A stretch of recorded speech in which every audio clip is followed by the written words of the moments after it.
A kid raised in a tiny village in Nepal one day becomes a mafia boss so powerful he wouldn't think twice about killing an American. So, who's gonna stop a gangster that powerful? Well, let's find out in today's story. The story kicks off with our hero, Mike, who's in California, fulfilling his passion for mountain climbing. But just then, rocks start falling on him. Anyway, Mike manages to scramble to one side and saves himself, but then he sees a much larger boulder rolling down from above. To survive, Mike drops down and hangs, and then he decides to go up without his rope. And sure enough, he starts climbing the mountain all by himself. Within a few moments, Mike reaches the top, and he just lets out all his frustration right there on the peak. After this, Mike goes to his therapist. His therapist tells him that his brother died a year ago, and ever since then, he's been in deep shock. This is why he's not afraid to risk his own life. The therapist says, "So I'm giving you this book and some medication." But Mike only takes the book and refuses the medication. Then he walks out of there. A little later, Mike returns to his house. There, he's given some of his brother Gary's belongings. He finds his brother's ashes along with a few of his pictures. In a letter left by Gary, Mike learns that Gary always wanted to go to Mount Everest. And if anything happened to him before he could go, he had told his brother Mike to scatter his ashes in the winds of Everest. After learning this, Mike immediately books a flight to Kathmandu to fulfill his brother's wish. Meanwhile, in Kathmandu, we see a bus traveling along a very dangerous road on the edge of a cliff, and it's filled with people down below that cliff. In a village named Kodari, a man named Ajay is telling the villagers to give him their land. He was a very big businessman, and he wanted to build a dam in that village, promising to give many of the villagers jobs. But a girl there asks a man named Uncle Amit to come forward, who happens to own more than half the land in this village. Now, Amit comes forward and says, "My father, Ananta, owns these lands, so my father will decide what we'll do." On the other hand, we see Ananta, who is inside that bus up on the cliff. Just then, the bus driver sees a truck parked on the opposite side of the dangerous road. As the bus moves forward, the truck also moves forward. It hits the bus and pushes it straight down into the ravine. And there, Ananta dies, along with several other passengers on the bus. The killer then calls Ajay to inform him.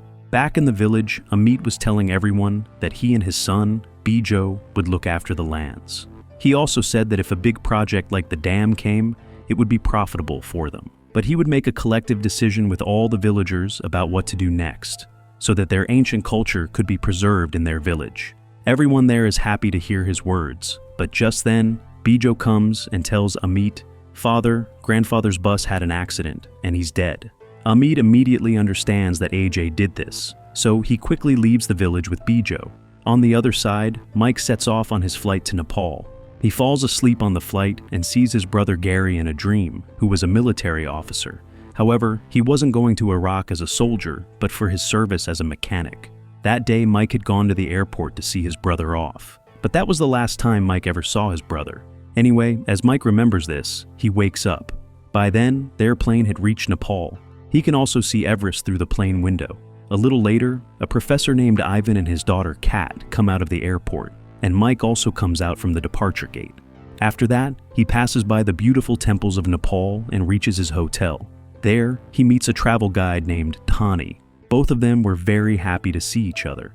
Now, Mike sets out with Tani to explore Nepal. Here, Mike tells him that this is his first time in Kathmandu, and that he's a Catholic. He thought Tani would be a Hindu, but Tani says, "No, I'm a Buddhist." However, both of them knew a lot about Hindu scriptures. This fact impresses both of them. Then Donnie asks Mike the reason for his visit, and Mike says, "I've come for my brother." Just then, we see in a flashback that Mike was watching the news on TV, where it was being reported that many American soldiers had died in Iraq. Actually, at that time, Gary was fixing a vehicle in the middle of a battle to save his comrades. And as soon as he came out, he was hit by a bullet, and poor Gary died right there. Anyway, so Donnie and Mike are on a bus, heading towards Everest. That's where they meet the bus driver, Tom. Kat and Ivan get on the bus too, and turns out, they were also going to see Everest. Kat seems like she's lost in her own world. She tries to put her stuff on top of the bus, but ends up dropping it. Donnie sees this and gets pretty ticked off at her, but Kat, she doesn't apologize at all. So Ivan has to step in and say sorry to Donnie for his grumpy daughter. After a bit, Tom starts driving the bus. There were plenty of other passengers on board, and Tom, He remembered the names of every single passenger on his bus, all of them heading towards the Everest region. With him, Mike was really happy to meet Tom, mostly because they were both Americans. Tom tells him he left America 28 years ago and has been here ever since he takes people up towards Everest, because he just loves the work of a tour guide.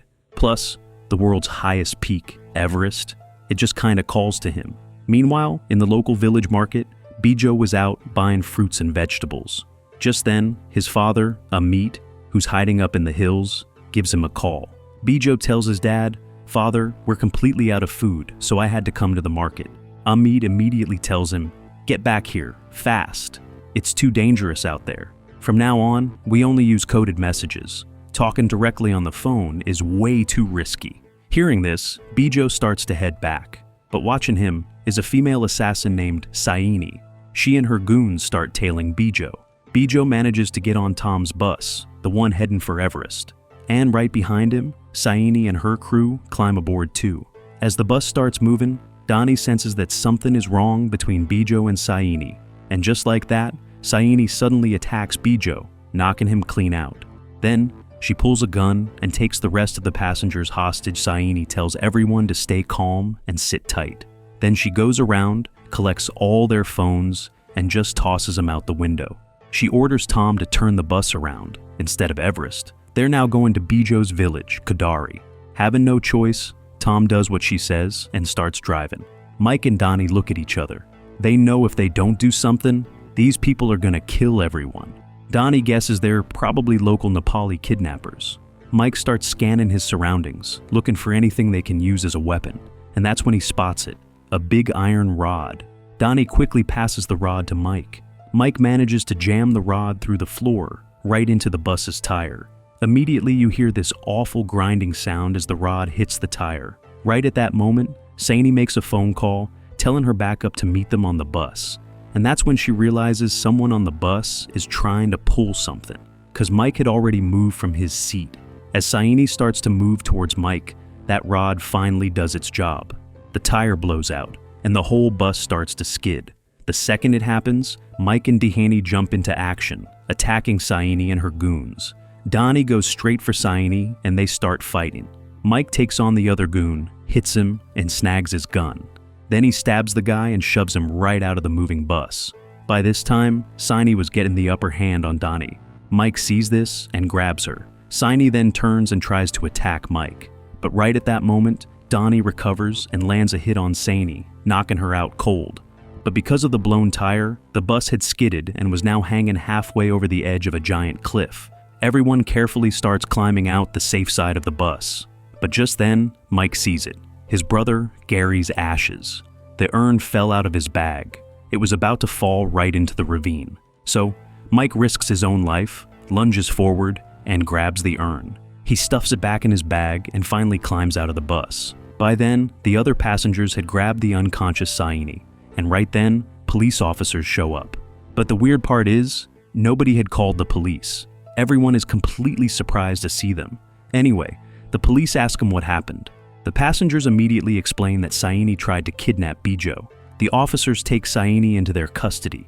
They take Bijo, who's still unconscious, and put him inside a nearby room to wait for an ambulance. But then, the cops lock the door to the room, shutting him inside. This strikes Ivan as really strange. Meanwhile, Donnie is patching up Mike's wounds. Mike tells him, "You know, I used to be in the military. That's why I know how to handle myself. But you fight pretty good too." Donnie just smiles and says, "Yeah, well, I've been practicing kung fu since I was a little kid." Anyway, Tom is over there working on fixing the bus tire. And that's when Donnie notices Ivan talking to one of the police officers. He overhears the name of the kid who was kidnapped. His full name is Bijo Rai. And just a month ago, his grandfather died in a terrible accident. He was a major landowner in this village. And now, some local mafia named Ajay wants to build a dam here, which has started a terrible conflict and fight. As they were talking, Kat walks up, and Yvonne introduces her to Donnie. Kat notices that there aren't many people in the village. Donnie tells her that the local people have gone into hiding in other areas, afraid of the land mafias, because those land mafias will kill anyone to grab their land. Just then, Kat asks Donnie, "Will you teach me to fight like you?" Donnie agrees. Meanwhile, Mike and Tom were fixing the bus. That's when they see a lot of cars heading towards the village. Seeing the cars, Ivan wants to talk to Bijo, but the police officers there have already called another bus to send these tourists away from here. But Ivan keeps asking him about Bijo. The officers just tell all the bus passengers to get on the other bus and leave, and they tell Ivan to go with them. But Ivan says, "Just let me see Bijo once, then I'll definitely leave." The officers say, "He's still unconscious. You go on with your work, we'll look after him." Then Ivan asks, "Well, how did the police arrive here at the perfect time? Did you guys already know about the danger?" Hearing this, the officers tell Ivan to get out of here. This time, Ivan just smiles and agrees to leave. The officers then enter Bijo's room. And inside that room, Ajay was already there, telling Bijo, "I offered you $1 million for your land, but your father thinks he's too smart. Tell me, where is your father?" Bijo says, "I'll never tell you." And after that, Ajay starts torturing Bijo. By this time, Tom and Mike had fixed the bus. Ivan comes over to them and says, "I work as a human rights activist, and I found out a lot of information about the land mafias here. They want to buy land cheap and sell it to American companies to make a lot of money. A landowner named Amit took a stand against them, and he didn't want to sell his land, so those land mafias killed his father. And after that, they killed many of the other villagers who refused to give up their land, one by one. And the boy who's lying unconscious, that's Amit's son, Bijo. The officers aren't letting us see him right now, and Bijo's life is probably in danger." After hearing all this, Mike says, "All right, wait, we'll try to talk to the police. You keep this bus ready in the meantime." Just then, the rest of the passengers leave on the other bus that the police brought. And then Mike, Donnie, and Ivan go to meet the officer. They ask about Bijo. The officer says, "As soon as the ambulance arrives, we'll take Bijo from here, and you can't see him until then." Right at that moment, they hear Bijo's scream coming from inside the room. So, Mike immediately hits the police officer, knocking him unconscious, and he snatches his gun. Then the three of them go inside. They see an officer, along with Saini, beating Bijo. And Ajay's men are interrogating him. Mike moves in. And then, along with Donnie, he holds the officer and Saini at gunpoint. But just then, Ajay himself arrives with his goons and tells everyone to calm down. He says, "Look, we want to settle this matter through discussion." Then Ivan says, "I'm from America, and I've already informed the American embassy about your attack. In a little while, the American army will arrive here by helicopter, and they'll handle everything." Then Ajay says, "You're lying." And after that, he shoots Ivan directly, killing him right there. AJ already knew that all their cell phones had been thrown away earlier. Anyway, a terrible shootout starts among the people there, and Mike tells Dini and Bijo to get out of there first. The two of them get outside, get on the bus with Kat and Tom, and start to escape from there.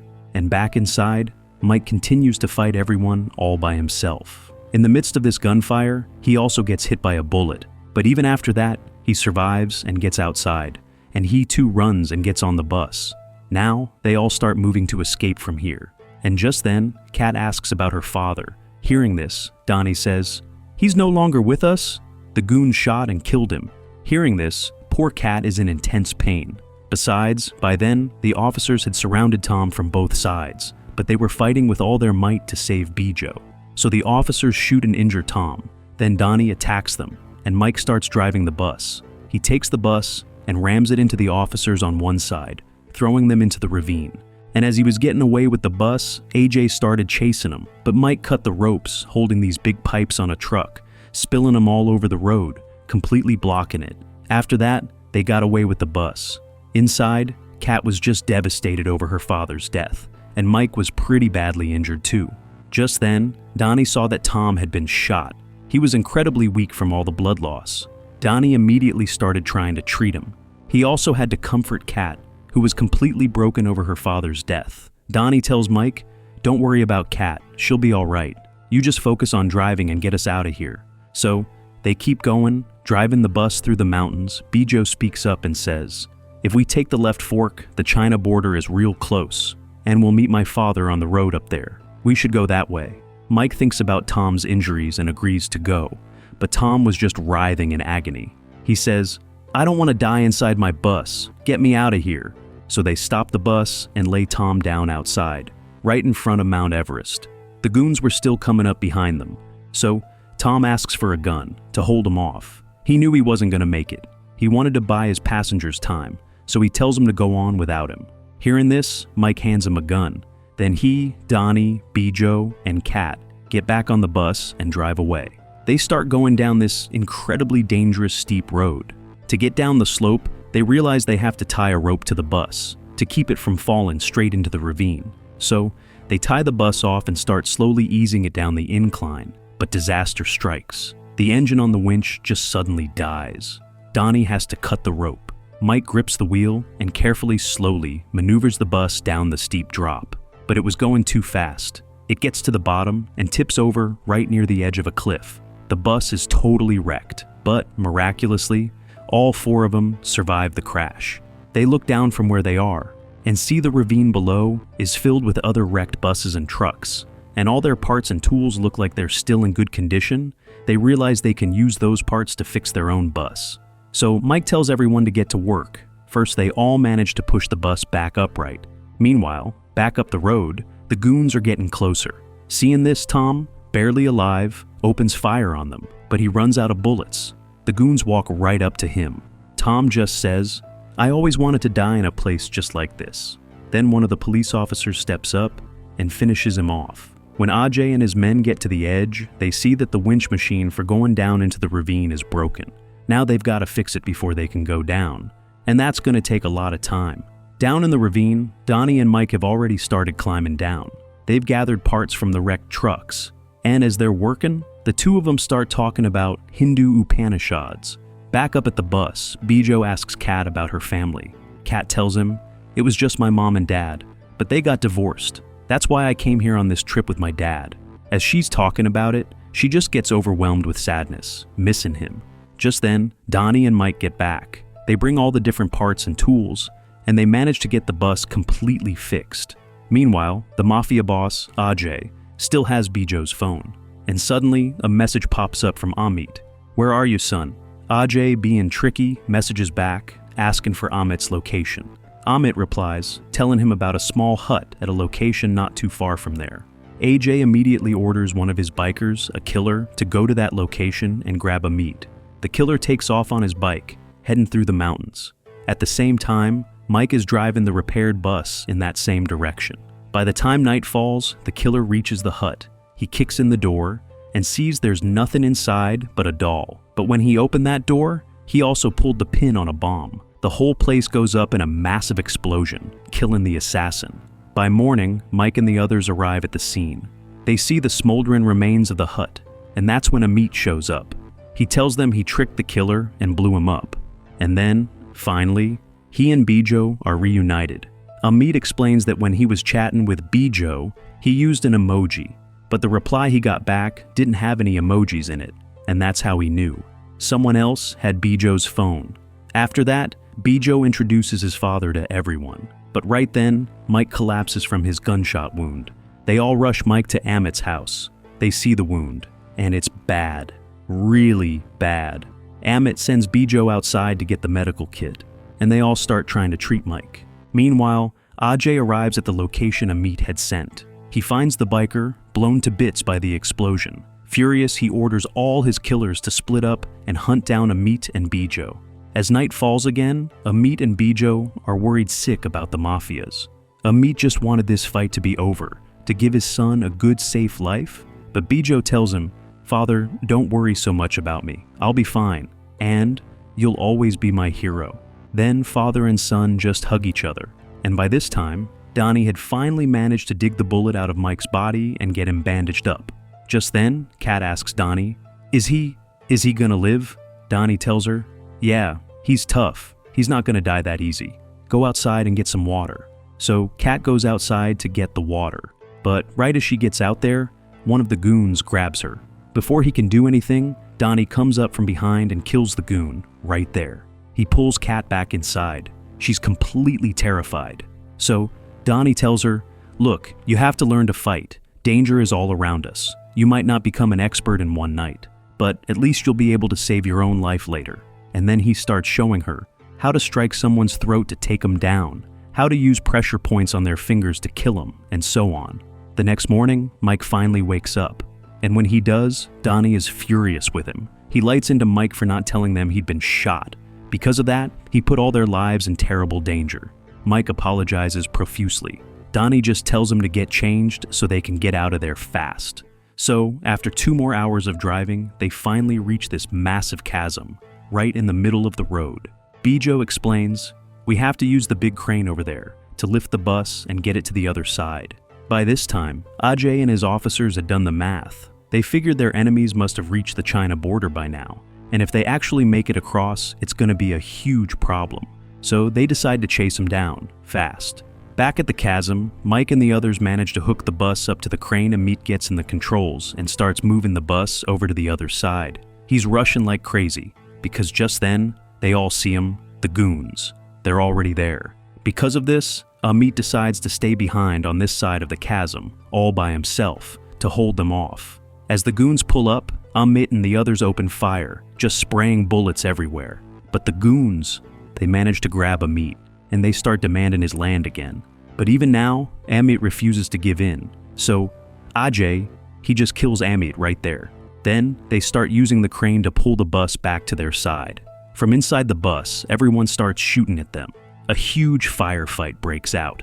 Seeing this, Mike starts picking off the officers with his pistol, landing headshot after headshot. But then, the poor guy runs out of ammo. So, he makes a move. He leaps from the bus and gets into the crane's control room. And Saini is right there waiting for him. Mike starts fighting her, and he manages to throw her clean across the room. Then, he grabs the controls and sends the bus swinging over to the other side. Mike himself just barely makes the jump, landing on the crane. And that's when Kat, she finds a gas cylinder and uses it to set off this massive explosion, tearing into the goons. The surviving goons just watch as Mike and his friends get away on the bus. Inside, Bijo is completely crushed by his father's death. Kat moves in to comfort him. After a little while, AJ uses the same crane to get his own vehicles across the chasm. And then, the chase is on. They drive flat out and manage to catch up to the bus. Bijo yells out, "The China border is only 50 kilometers away." So, they all grab their guns and start firing back at the goons. But just then, Saini pulls out a rocket launcher and fires it right at their bus. Mike yanks the wheel, just barely dodging the missile. The rocket slams into the mountain right in front of them, right above a tunnel. The explosion causes rocks to start falling, blocking the tunnel entrance. Mike floors it, slamming the bus into one of the goons' bikes as they both fly into the tunnel. The goon speeds off to the other side and tries to use a grenade to collapse the tunnel, hoping to bury him alive. But Mike, he gets that goon first, blowing him up with his own grenade, and he bursts out of the other side of the tunnel. But by then, the rest of the officers had driven over the mountain and were right on their tail again. Bijo and Kat start shooting at the goons. But then, they run out of bullets too. And finally, Saini manages to jump onto the bus. She gets inside and just starts beating the hell out of everyone. Seeing this, Mike yells at Bijo to take the wheel. He goes to confront Saini. She grabs Mike and just starts pounding on him. She's about to finish him off. But right then, Donnie tries to stop her. Saini pulls out a sharp knife and just starts stabbing Donnie over and over. By then, another officer had also gotten inside the bus. And the two of them, they both go for Donnie. Seeing this, Mike grabs the officer and the two of them start to fight. At the same time, Kat manages to pull Saini off of Donnie, and then she uses the move Donnie taught her, striking Saini hard in the throat. As Saini stumbles, Donnie recovers just enough to kill her and throw her body off the bus. And Mike, he grabs that box, the box with Gary's ashes, and he just starts beating that officer with it, over and over, until he shoves him right out of the bus. The officer falls out, tangled up with Saini's body, and they both die on the road. For a second, everyone thinks the danger is over, that they've finally survived. But then Mike says, no, there's still one enemy left, and that was AJ. Just moments later, AJ's car comes roaring up, and Mike, he drives the bus right at him. Mike slams the bus into AJ's car, pushing it straight off the cliff, just like AJ's killer did to that passenger bus at the very beginning of the story. Anyway, there's a massive explosion down in the ravine, and just like that, AJ is finished. So now we jump forward 1 month. Everyone has returned to the village. And Bijo, he's built a small demo dam for the village. It's a project they're going to use to bring real improvement to their home. When he announces this, everyone is overjoyed. After that, Bijo goes to meet with Mike, Donnie, and Kat. Kat's mother had also arrived there to pick her up, and finally, Kat says her goodbyes and leaves with her mom. And now, the next day, Mike and Donnie, they go to Mount Everest, and there, thinking of Gary. Mike scatters his brother's ashes into the winds of Everest. At that moment, Donnie and Mike, they're just truly happy. After this, the two of them head to the airport, and by now, it's pretty clear. They've started to fall for each other, but neither of them can find the words to confess how they feel. So when Mike meets Donnie outside the terminal, he just says, "Bye," and walks into the airport. Mike goes inside, just looking to buy a few things, and that's when he sees it, a thick climbing rope, just like the one he and his brother Gary used to use when they climbed together. And Mike remembers, his brother always told him to live his life with love. Looking at that rope, thinking about his brother, Mike makes a decision. He turns around and runs right back out of the airport. And Donnie, she's still there, stuck in traffic. She sees Mike, and finally, they run to each other, and, well, they probably confess their feelings and start a life together, though obviously we don't get to see that part. Anyway, the story ends right there. Let me know what you thought in the comments. I'm signing off for tonight. Good night.